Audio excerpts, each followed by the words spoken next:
imbunda 12,000 na toni 500 z'ibisasu zarasenywe. Ibyihariye ku kurwanya intwaro nto mu Rwanda. Akarere k'ibiyaga bigari u Rwanda ruherereyemo harimo imitwe yitwaje intwaro irenga 250 izikwirakwiza mu bice bitandukanye. Ntabwo byoroshye kubona umuntu witwaje imbunda mu Rwanda atabarizwa mu nzego z'umutekano, gusa hari intwaro zari zarahishwe n'abahoze muri Exfare, interahamwe n'abacengezi zigenda zitahuka zigasenywa. Politiki y'u Rwanda yo kurwanya ikwirakwizwa ry'intwaro nto n'iziciriritse yo muri 2009 kugeza 2014 igaragaza ko hamaze gusenywa imbunda 12,327 n'ibisasu biturika bipima toni 500. U Rwanda kandi rwaguze imashini enye zikoresha ikoranabuhanga mu gushyira ibimenyetso byihariye ku mbunda, electronic firearms marking machine. Hari kandi imashini ebyiri zisenya intwaro mu buryo bw'ikoranabuhanga, ku buryo ibi bikorwa bidahumanya ikirere, bitandukanye n'uko mbere intwaro zishaje zasenyerwaga ahantu hatari mu nzu ariko mu kigo cya gisirikare. Mu byerekeye umutekano w'imbunda n'ibijyanye nazo, haguzwe amasanduku 335 akozwe mu byuma bidatoborwa n'amasasu, mu gihe hari n'ibikoresho 88 gun racks bibikwamo intwaro akenshi ziba ari imbunda nini. Magingo aya u Rwanda rugaragaza ko imbunda zose za polisi y'igihugu n'izitunzwe n'abantu ku giti cyabo cyangwa ibigo byigenga mu buryo bwemewe n'amategeko ziriho ibimenyetso biziranga. Minisiteri y'umutekano mu gihugu ivuga ko mu Rwanda ahantu hari intwaro mu buryo butemewe n'amategeko ari hake cyane, nabwo zikaba izasizwe n'ingabo zatsinzwe mu mwaka w'1994. Twabibutsa kandi ko muri Gicurasi uyu mwaka u Rwanda rwamuritse uruganda rukora intwaro rwitwa Rwanda Engineering and Manufacturing Corporation REMCO, rukorera ibikoresho bya gisirikare ingabo z'u Rwanda RDF. Mu zindi ntego rufite hari no gufasha ibihugu by'inshuti kubona ibikoresho bya gisirikare. Ni uruganda ruri mu karere ka Gasabo mu cyanya cy'inganda cya Kigali. Rukorerwamo intwaro zikoreshwa n'ingabo zirwanira ku butaka, izikoreshwa n'umutwe w'ingabo zihariye byo guhangana n'iterabwoba, guhagarika imyivumbagatanyo, ibyuma bitorezaho kurasa n'ibindi. REMCO ikora ibikoresho bya gisirikare ku bufatanye n'uruganda rukora intwaro rwa Israel, ndetse zemewe gukoreshwa ku rugamba. Magingo aya zikoreshwa n'ingabo z'u Rwanda n'iza Israel. Mu mbunda zikorerwa mu Rwanda harimo masotera, pistole n'imbunda nini zirasa muri metero 500. Harimo n'izikoreshwa na ba mudahusha n'izindi zishobora kurasa muri metero 800. Hari kandi izo mu bwoko bwa machine gun, ndetse hanakorerwa n'indebakure zifashishwa nijoro night vision sights. Byinshi mu bice bigize izi mbunda bikorerwa mu Rwanda, uretse nk'amasasu, bivuga amasasu magazine na lense bitumizwa hanze y'igihugu. Muri aya makuru kandi turababwira yuko Amerika yongereye amadolari 250 ku mafaranga yakwa bajyayo harimo n'abanyarwanda. Abantu batandukanye basura Leta Zunze Ubumwe za Amerika bagiye kujya basabwa kwishyura amadolari 250 igihe bemerewe visa yiyongera ku giciro gisanzwe cya visa bitewe n'iyo ushaka. Iki cyemezo ni kimwe mu bikubiye mu mushinga w'itegeko Perezida Donald Trump yashyizeho umukono ku wa 4 Nyakanga 2025.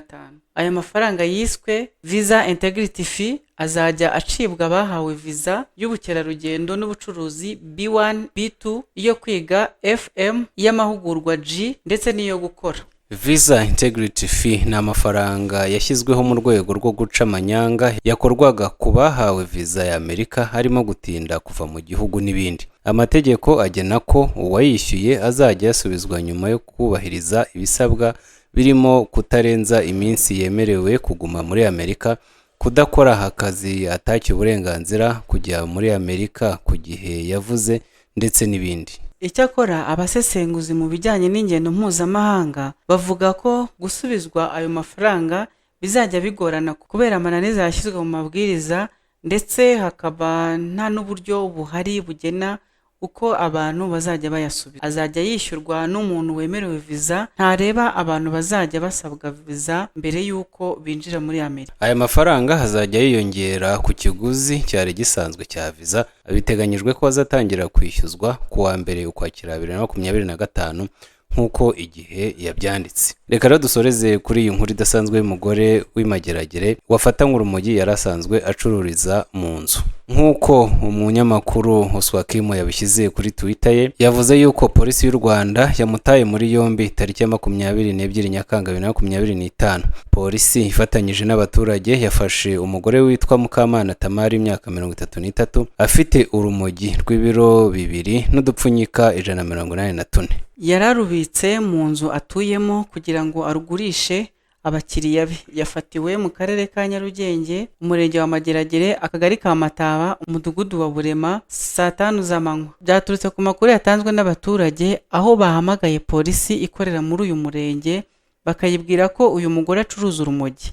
Abapolisi bihutiye kujya iwe mu rugo, bahageze yanga gukingura, nyuma aza kwemera arakingura. Basatse inzu basangamo urumogi n'umunzani akoresha apimira abakiriya be. Mukamana n'urumogi rwe bajyanywe gufungirwa kuri sitasiyo ya polisi ya Mageragere ngo akorerwe dosiye ishyikirizwe urwego rw'ubugenzacyaha RIB akurikiranwe n'amategeko.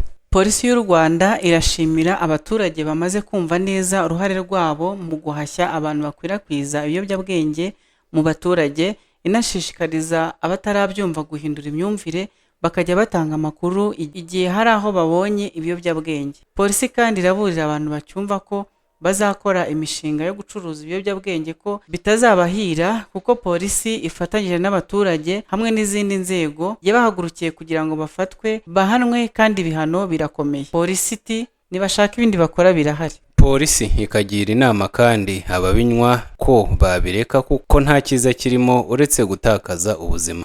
Iteka rya Minisitiri nomero 001/MOH/2019 ryo kuwa 4 z'ukwezi kwa 3 2019 rigena urutonde rw'ibiyobyabwenge n'ibyiciro byabyo, rishyira ikiyobyabwenge cy'urumogi mu biyobyabwenge bihambaye. Itegeko nomero 68/2018 ryo kuwa 30 z'ukwezi kwa 8 2018 riteganya ibyaha n'ibihano muri rusange.